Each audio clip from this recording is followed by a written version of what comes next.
cyashitani cyarakaye umusore utageze ugasaba ari umuntu Ndindahiro Valence Papa atabana we nta muntu ntabwo wandanza amavi. They could be mad at me. Look at my family. And then hano handitse Rutwitsi Muzi my aka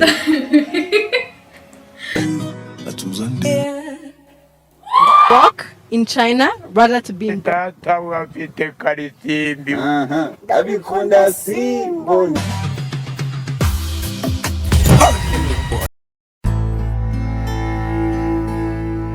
Hi, my beautiful ladies and gentlemen. Let me hope that you are fine. My name is Badon. Iyi ni DON TV nk'ibisanzwe.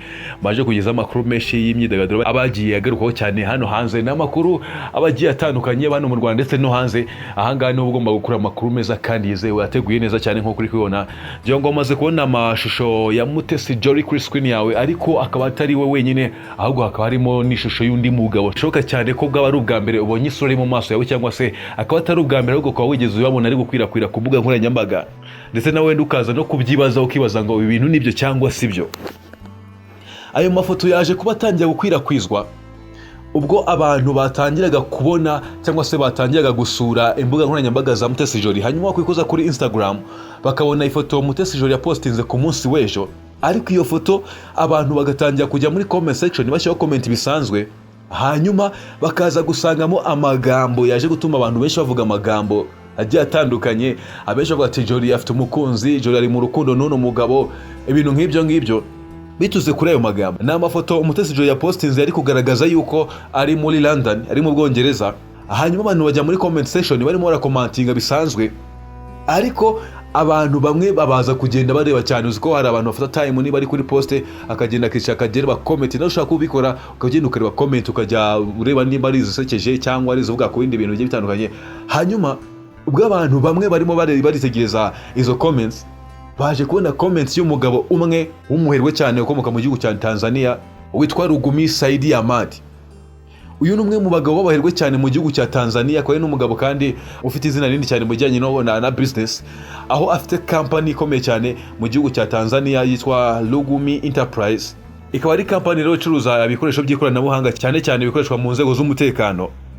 Ariko nta nubwo ari ibyo gusa, kuko afite n'ibindi bikorwa byinshi bigiye bitandukanye muri kiriya gihugu. Uyu mugabo rero njye nigeze mbona amafoto ye n'ubundi mbere mu minsi yashize, hari umuntu yapostinze ku mbuga nkoranyambaga, hanyuma ayipostinga ari kumwe na Jolly n'ubundi mafoto yayahuje, ariko abantu batangiye gukeka ko hari ikintu kirimo. Ngira ngo ni nacyo kintu cyahise gitiza umurindi ano magambo yagiye yandikwa anyuze muri comment, kuko hari n'ahandi hantu ayo mashusho yari yigeze aboneka mu minsi yashize. Abantu bongeye kubibona noneho bahita bavuga ati already byabaye confirmed ko Mutesi Jolly ari mu rukundo n'uno mugabo. Uyu mugabo rero ni umugabo wavukiye mu gihugu cya Tanzania mu mwaka w'1972, avukira aho bita Mwanza. Yaje gukurira rero muri ako gace ka Mwanza, ako gace agakuriramo n'undi ari umuntu usanzwe. Hanyuma ntiyanagira amahirwe yo kwiga amashuri kuko yize amashuri 7 abanza gusa. Hanyuma rero aza nawe kuba umuntu ushaka ubuzima nk'abandi bose, atangira akora akazi ko gutunganya inkweto z'abantu, azisiga amasilage, azihanagura mu buryo bugiye butandukanye. Hanyuma aza no kuva muri ako gace agiye gukorera mu mujyi wa Dar es Salaam, ariko n'ubundi yakomeza ako kazi. Mu gihe gito cyaciyemo n'ubundi gukora ako kazi, nibwo yaje guhura n'umukobwa w'umukuru wa polisi ye muri Tanzania. Uwo mukobwa akaba yitwa Saidi Mwema. Icyo gihe amaze kuba nyine umuntu mukuru. Hanyuma uko bagenda bamarana igihe bahura baravugana rero, hanyuma baza gukundana. Bamaze gukundana rero bigira naho babana, aza gufashwa rero na se w'uno mukobwa kugira ngo ashinge company ariyo yitwa Rugumi Enterprise.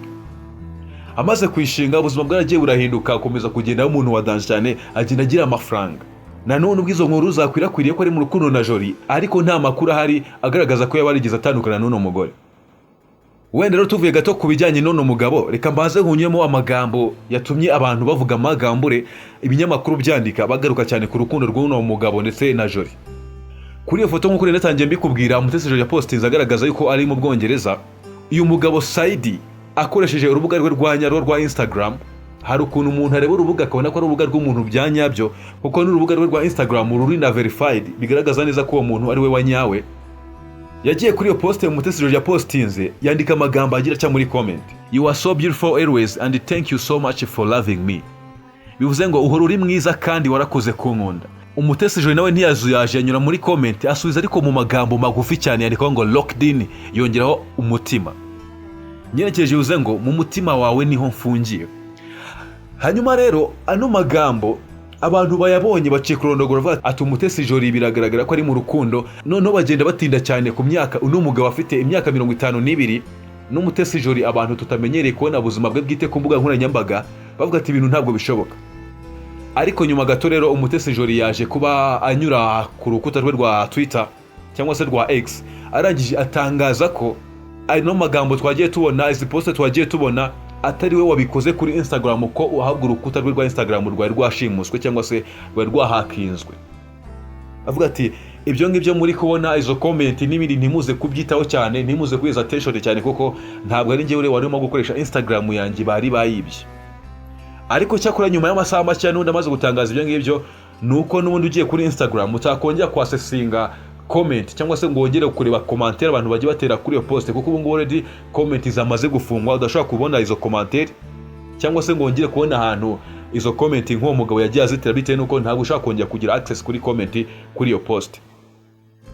N'amagambo rero yakomeje kugenda avugisha abantu benshi, ariko nanone abantu bakibaza ngo none se uwo muntu winjiriye iyo Instagram icyo yakoze no gupostinga cyangwa icyo yakoze nuko wenda yasubije kuri iyo commentaire. Kandi nanone akibaza ngo none ko Rugumi yagaragaje yuko ari mu rukundo na Jolly, uwo muntu winjiriye urukuta rwa Jolly ni nawe wanditse iyo commentaire ya Rugumi.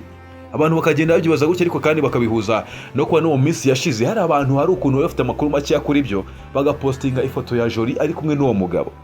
Gusa ikintu gihari nuko Umutesi Jolly we nyir'ubwite yatangaje ko ibyo bintu twagiye tubona mu by'ukuri atari wari gukoresha izo mbuga nkoranyambaga, ariko nanone ntabwo yavuze ngo ibyo bintu bari kuvuga byo kuba ni mu rukundo na Rugumi ntabwo ari byo.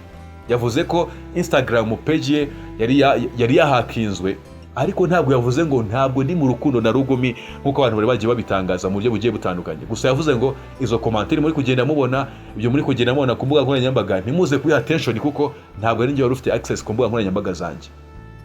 Hagati aho ngaho rero iyi ni DON TV nk'ibisanzwe, ikintu usabwa no gukanda subscribe ugafungura notification kugira ngo tujye tubana umunsi ku munsi, tujye tubana tukugezaho amakuru menshi agiye atandukanye, tukugezaho ibintu biri gukwirakwira ku mbuga nkoranyambaga, bidasabye ko unyura ahantu henshi hagiye atandukanye kugira ngo ushake amakuru, ahubwo ukavuga ngo mu gihe mbonye umwanya reka nze kuri DON TV nkurikiye amakuru nk'aya ngaya. Ikindi kandi nuko iyo wakanda subscribe ugafungura notification, amakuru yacu akugiraho mu ba mbere nta na make yashaka kugucika.